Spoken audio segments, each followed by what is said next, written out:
Assalamualaikum warahmatullahi wabarakatuh, Bapak Ibu Mentor, setara rekan peserta Latsar CPNS 2026 yang saya hormati. Pertama-tama, marilah kita panjatkan puji dan syukur kehadiran Allah Subhanahu wa Ta'ala atas limpahan rahmat dan kesehatan sehingga kita dapat berkumpul di sini untuk mengikuti kegiatan latihan dasar CPNS.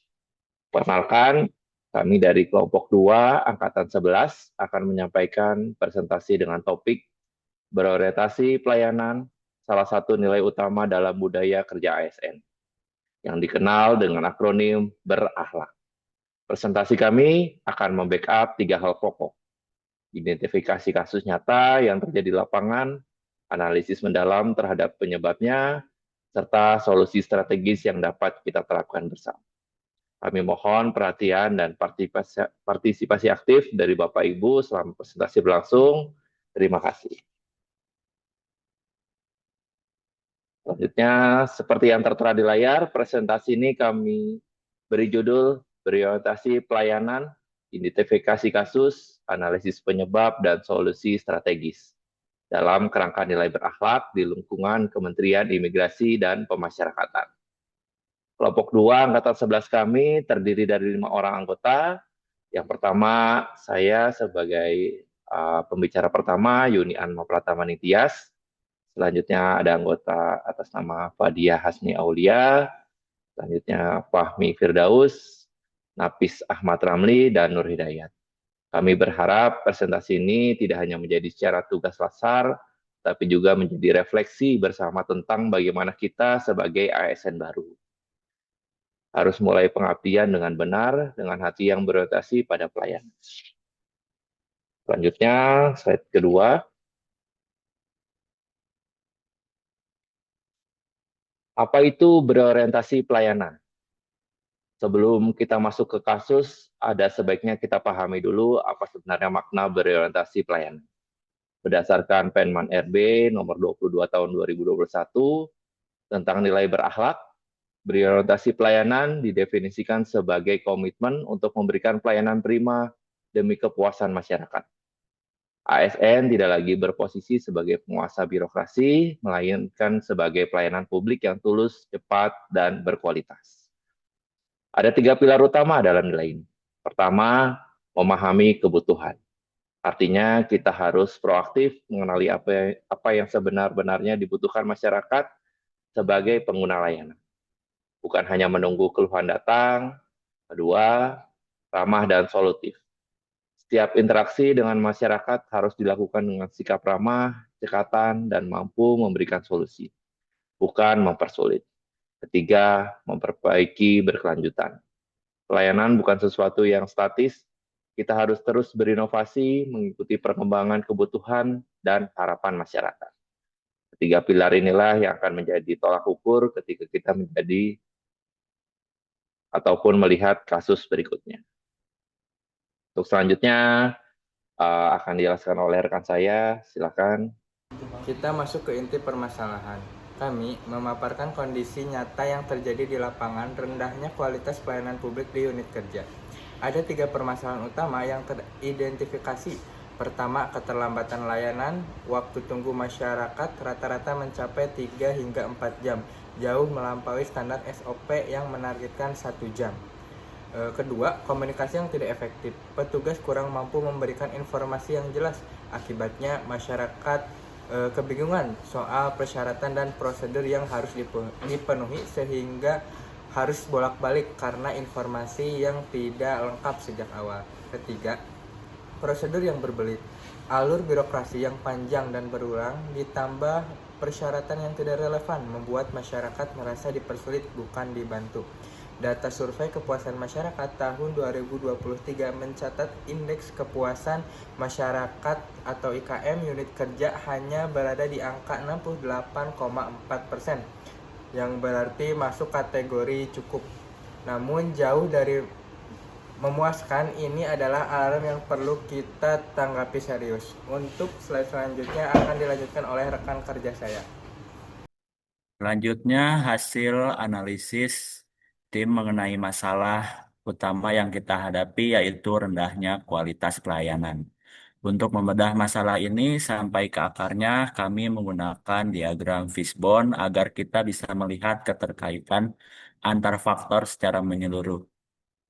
Dari sisi manusia, kami mengidentifikasi adanya kurangnya pelatihan bagi staf yang berdampak pada motivasi dan kedisiplinan yang masih perlu ditingkatkan. Dari sisi metode, masalah muncul karena SOP yang ada saat ini belum jelas dan prosedur yang dirasa masih terlalu birokratis, sehingga menghambat inovasi di lapangan. Dari sisi mesin atau sistem, kendala teknis sering terjadi karena sistem IT. Kita sudah usang dan sering mengalami gangguan jaringan. Ditambah proses digitalisasi yang belum maksimal. Dari sisi material, kami menemukan adanya ketidakteraturan pada dokumen dan formulir yang kurang lengkap, serta sarana pendukung yang masih minim. Dari sisi lingkungan, kondisi fisik seperti ruang tunggu yang kurang nyaman dan kurangnya petunjuk arah turut mempengaruhi persepsi pelanggan terhadap pelayanan kita.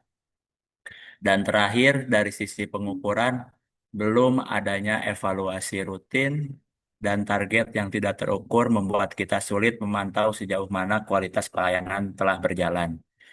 Jika kita tarik benang merahnya, masalah pelayanan ini bukan disebabkan oleh satu faktor saja, melainkan kombinasi antara sistem yang perlu diperbarui dan penguatan kapasitas SDM. Oleh karena itu, fokus perbaikan kita ke depan adalah menyederhanakan SOP dan melakukan upgrade pada sistem IT agar pelayanan bisa lebih cepat dan terukur. Demikian penjelasan dari saya. Selanjutnya akan dilanjutkan oleh rekan saya. Izin melanjutkan, yang selanjutnya ada analisis penyebab utama. Melengkapi dari analisis Fishbone yang sebelumnya sudah dijelaskan, kami juga menggunakan kerangka dari 5W1H untuk mempertajam pemahaman tentang penyebab utama permasalahan ini. Yang pertama ada what. Apa masalahnya? Pelayanan yang lambat, petugas yang tidak ramah, dan prosedur yang rumit. Hasilnya ketidakpuasan masyarakat terus meningkat. Yang kedua ada who. Siapa yang terlibat? Pada permasalahan ini, melibatkan petugas pelayanan di garis depan, kepala unit sebagai pengambil kebijakan, hingga masyarakat sebagai pihak yang paling merasakan dampaknya.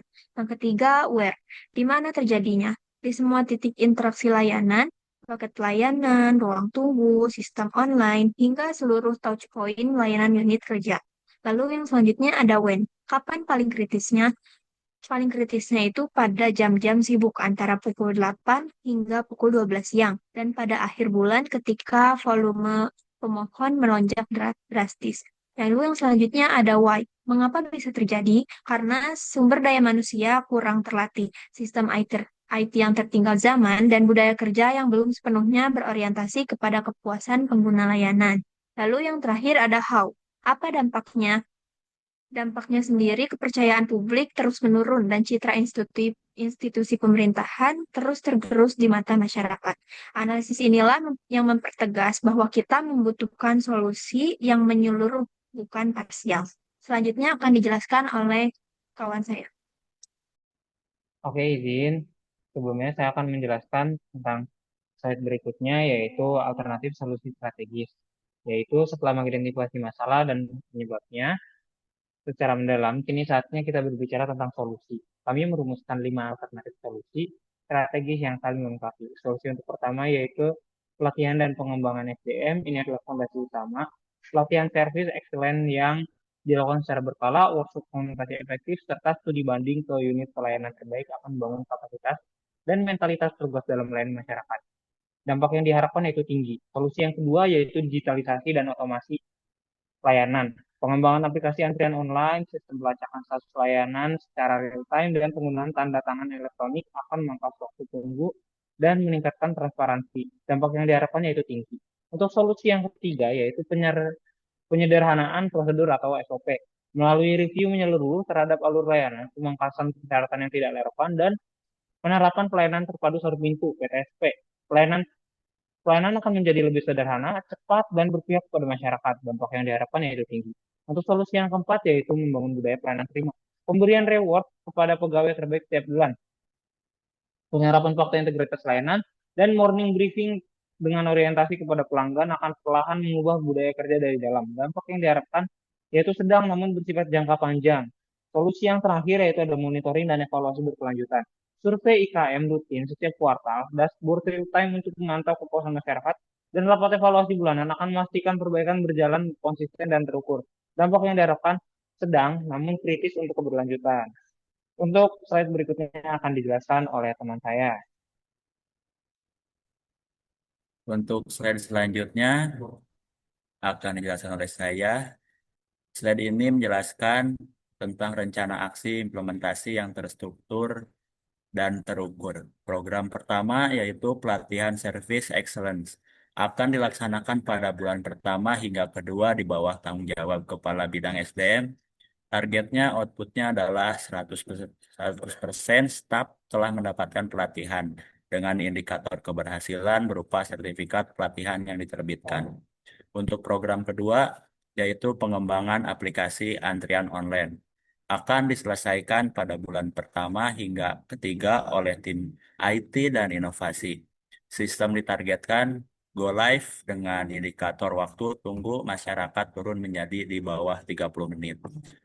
Untuk program ketiga, simplifikasi SOP layanan menjadi tanggung jawab Kasubag Umum dan ditargetkan selesai pada bulan kedua.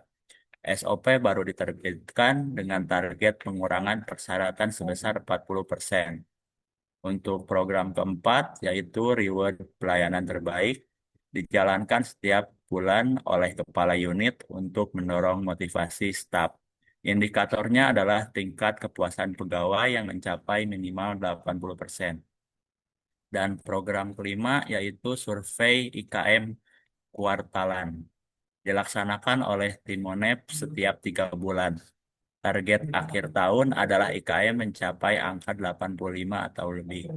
Seluruh program ini akan dipantau secara berkala melalui dashboard online dan dilaporkan kepada pimpinan unit kerja setiap bulannya. Untuk slide selanjutnya akan dilanjutkan oleh rekan saya. Kita telah melewati seluruh rangkaian analisis dari definisi, identifikasi kasus, penelusuran penyebab, hingga penyusunan solusi. Saatnya kita tarik satu benang merah yang penting. Berorientasi pelayanan bukan sekedar frasa dalam dokumen kebijakan. Ini adalah panggilan jiwa seorang ASN. Ada 3 hal yang harus kita pegang dengan teguh. Pertama, pahami kebutuhan masyarakat sebagai prioritas utama. Sebelum kita bekerja, tanyakan pada diri kita sendiri, apakah yang saya lakukan hari ini benar-benar membantu mereka? Dan kedua, layani dengan hati, dengan inovasi, dan dengan semangat perbaikan yang tak pernah padam.